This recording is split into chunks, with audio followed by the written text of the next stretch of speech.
We bring in now RNC Chairman Michael Whatley. And just off the top, before we even start with the questions, you guys have organized this in a flawless manner. I mean, everything has gone, it seems to me, to plan. The city of Milwaukee, everybody has been fantastic setting it up. So great job by you guys, which I know is no small measure to get this thing organized. No, huge project, huge team. You know, we've been on the ground for 18 months. We've been fully built out from our perspective for over a year. Milwaukee has been great, and the arena is fantastic. The mechanics of this convention have been awesome, but you cannot undervalue how great these speakers have been and how great the messaging has been, and what we're trying to do to convey to everybody across the country is we are talking to every American family, and we're hearing from real American voices. Okay, so Saturday, almost the worst day in 50 years in America. Trump, by an inch, avoids assassination. I'm sure you were watching like we were, like everybody all over the nation listening to us right now was. Would there have been a Republican National Convention at all if, by the grace of God, this week, if Trump had not happened to turn his head an inch? What would have happened if that awful event had actually come to the fruition as the shooter hoped? I don't think there's any way that we would have gone forward. I don't think there's any way that we could have gone forward. And when we talk about what happened on Saturday, there's really a couple things that come to mind. First off, this is a miracle.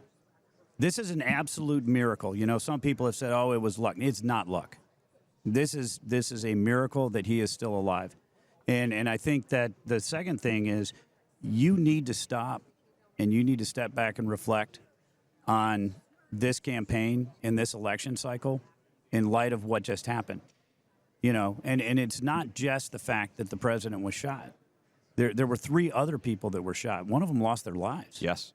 And because they were at a political rally, you know, that really, I don't think that there's been enough time and effort thought about, oh my God, where are we at in our politics across America? You know, and I think that, you know, as President Trump was going from the event to the hospital, while he was at the hospital, his concern was for the other people. His concern was for the other people who got shot. His concern was for everybody else who was at the arena. He was not concerned for himself. And then when we talked, it was, I'll be there. Make sure everybody's ready. Make sure everything is good to go, but I'm coming. And not only am I coming, he wasn't supposed to be here till today. Yeah. He said, I'll be there tomorrow. You know, and I think that sends a signal. You know, when he stood up and the Secret Service was trying to duck him down and move him out there, and he put his fist up and let America know I'm okay, that's a signal. And when we got word Saturday night, he's coming, I think that sends a signal, you know. And when you step back and reflect on this election cycle and why he's running, it is really, truly because he cares about America and he's going to fight for America every day. Certainly the mission now for Trump, for the RNC, is to have the best outcome possible in this election. We all know that. This is not a surprise to you, I'm sure, as head of the RNC. We get calls every day and have for years about what is being done to make sure that there are no shenanigans, I guess would be the polite word. We're on radio. There's no nonsense, no BS, none of that. What is being done to make sure that election integrity will be something that every honest Republican after this election can look at and say, all right, at least we know that only valid legal votes were counted and they were counted properly. Yeah, so right when I took over as the chair, and Laura Trump, who is our great co-chair, took over, had breakfast with the president. And we were talking. He said, all right, Michael, what's the plan? How are we going to win? And I said, sir, we are going to do 2 things, right? The RNC tends to do a lot of things. We're not. We're going to eliminate everything else. We're going to focus on 2 critical missions. We're going to get out the vote, and we're going to protect the ballot. I mean, we have been at the RNC a get-out-the-vote machine for decades. We're really, really good at contacting voters, phone calls, door knocks, mail, all that stuff to get people to go vote.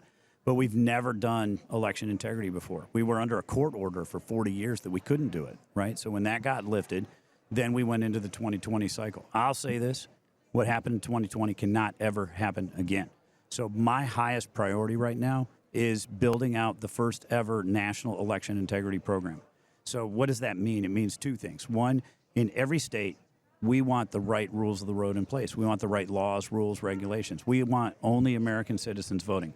We want voter ID. We want states to clean up their voter rolls. States that are going to do mail or absentee balloting, you need basic protections in place like signature requirements, witness requirements. We want those ballots in a mailbox, not a drop box, and we want all those ballots in by Election Day. This is not a conspiracy theory. This is not election denialism.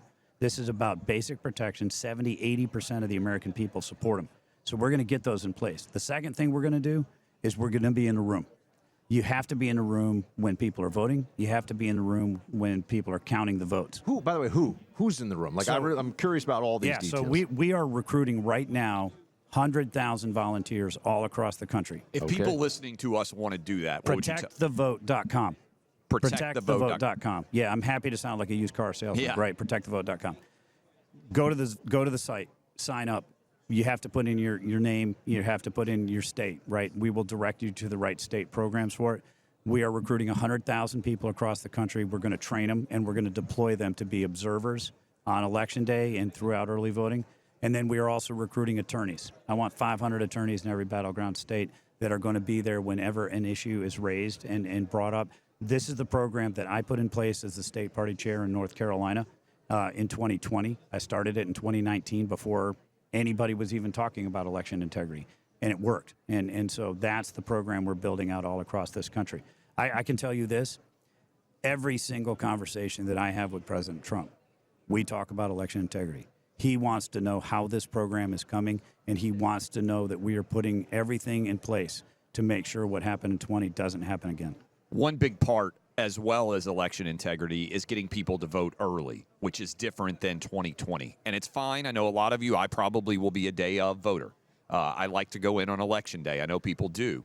But for people out there who are listening, how does it help you if they bank their votes early compared to if they sometimes wait? Things can happen. You might not be able to go on Election Day. What would you encourage everybody across the nation to do in their respective states? Sure. So over half of all votes this cycle are going to be cast before Election Day.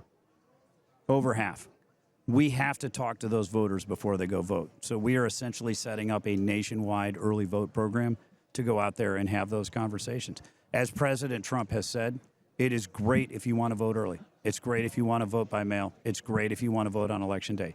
What you have to do is make a plan, execute the plan, and get that vote in there, right? So we have set up our vote program, our early vote program, Trump Force 47, and we want to make sure that everybody knows how to vote. If you want to vote early, go to our website. It'll tell you how to vote early. It'll tell you where you can vote, when you can vote. Trump Force 47. Trump Force 47. And then if you want to vote on Election Day, we'll tell you where your precinct is and what the hours are. And if you want to vote by mail, we'll give you a link so that you can go get an absentee ballot, and you can figure out how to do that. So we're all about options at this point, and it is really important for us because there are people who can't vote on Election Day. I can't vote on Election Day. I don't know where I'm going to be, right? I vote on the first day of early voting or maybe every you single get year. sick, or you got kids and you got pick somebody up at daycare. There's a lot or of snow. There's crazy things weather. happen, Like yeah. you can go ahead and bank your vote. Absolutely, right. So, but the key is, we're focusing on making sure that everybody comes up with a plan, right? We know we've got voters. We've got people who will crawl across broken glass to vote for Donald Trump, right? We're going to get them out, but it's not enough for them to vote. We want them to be ambassadors. We want them to go out and talk to other voters, and we want them to get low propensity voters in, and we want them to be ambassadors for us as we're moving out. So we're speaking here to the chairman of the RNC, Michael Whatley, and I come from an intelligence officer background, right? And counterintelligence training. What is the other side doing? How would they do it? Very important part of being good at your job, right? Knowing Democrats are going to rely on what and where to try to just get the votes as they need them. Where do they think currently? Is it in Pennsylvania with early vote? Is it in Michigan with, I don't know. What are some of the areas where you think they have an advantage and you are working to close that gap right now? Fortunately, we're playing offense right now. Donald Trump's playing offense all across the country. If you think about the 7 battleground states that decided 16 and 20. Right. Arizona, Nevada, Georgia, North Carolina, Pennsylvania, Wisconsin, Michigan. Right? Those are the 7 states. We're leading in all 7 in the polls right now. We're also moving Minnesota, New Hampshire, and Virginia 3 states that we have not won in decades. All of a sudden, very, very competitive. How are we and we're doing in playing- registered voters in PA? We're doing great. I mean, we have seen a solid uptick in registered voting. We have closed the gap with the Democrats, not entirely, but significantly as we've been moving forward. And we feel better every day. You know, we're leading 2 to 3 points right now in Pennsylvania. I've talked to the guys that ran Pennsylvania for us in 2016. They said we're going to win. We feel pretty comfortable about that. But, you know, Philadelphia is tough, right? We got to make sure that our election integrity programs in Philadelphia are going to be tough. So we're playing offense right now. You know, if you're the Democrats, what do you think trying they're to do? trying to catch up with your programs They in some absolutely places? are, you know, and then they're free fall. Right now, they're spending money on a black coalition, trying to mobilize black voters for Joe Biden. They're spending money on a Hispanic coalition. They're spending money on a women's coalition. The fact that they're having to spend money to go out there and play defense tells you a lot about where they are. How challenging, last question for you, how challenging is it as we're sitting here right now? There is an 87% chance in the odds market today, the numbers keep going up, that Joe Biden's not going to be the nominee. When you're basically trying to plan for a boxing match and you don't know who you're boxing against, does that make it more challenging for you guys in terms of getting your message out? Or is the opponent secondary to the message that you think needs to get out? So I think we'll wait and see on a tactical level who that nominee is going to be. And we're going to assume it's Joe Biden until it's not. Yeah. But from a strategic standpoint, there's not a big shift because if you look at the policies that Joe Biden has implemented, inflationary policies that have caused gas prices and grocery prices and housing prices to all go through the roof, he in this campaign has doubled down on every one of them. You talk about the open border policies, 10 million illegal immigrants that have come across the border. He has doubled down on every single one of those policies. Weakening America's standing across the country by weakening our military, he's doubled down on every one of them. But it's not just Joe Biden. They don't just have a messenger problem, they got a message problem. Because Kamala Harris is going to adopt every single one of those platforms. Gavin Newsom would adopt every one of those platforms. Gretchen Whitmer, anybody else that they put up there is going to double down on the failed policies, right? Only President Trump can restore our border, restore our economy, restore our standing in the world, and lead America into a better era.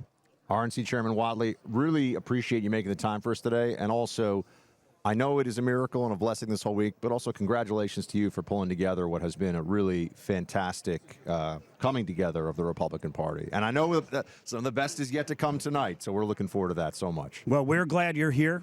We're glad that you guys are having a great time and really appreciate everything you're doing to get the message out. This is an important cause. Thanks so much. You know, we're hearing all these Biden advisors behind closed doors saying, I don't know, should Biden be the nominee? I don't know what's going on. I think we should send them some chalk because maybe they would have the spine. Maybe they would have the guts to just make a decision because chalk gives you the stuff you need to get through your day with the absolute maximum of focus, energy, intensity. You name it, my friends. Stamina, drive, determination. Chalk helps you get that stuff because we all walk around and our biochemistry determines a whole lot about how we feel, how we act, what we get done. Chalk makes supplements. They're here. Texas-based company, best in class all-around supplements. I've got the Chad mode in my hand right now. I got to tell you, when I want to go work out, and I'm working out more these days, I know I'm getting dad bod a little early for a dad bod, but I'm turning it around thanks to Chalk. Chalk is the best when it comes to supplements like the Chad mode pre-workout. But also, if you want something that's holistic and long-term to help give you the stuff you need, Chalk's Male Vitality Stack set of supplements has a leading ingredient proven in studies to replenish 20% of diminished testosterone levels in men's bodies within 3 months' time. What happens if you don't have enough testosterone? You're, I'm a Biden advisor. It's so hard. If we got those guys on the Male Vitality Stack, they'd be like, all right, Biden's too old. This is crazy. Like, maybe they could see the world clearly. Go to Chalk, CHOQ.com. That's CHOQ.com. Use my name, Buck, on a massive discount on any subscription for life. Got to get that subscription going. You'll get the best discount possible. Or if you want to just use your phone, again, CHOQ.com. Chalk is the website. But you can also call or text. Ready? 50-CHALK-3000. Say, Clay and Buck sent me. That's 50-CHALK, CHOQ 3000. Chalk's U.S.-based customer service team is standing by.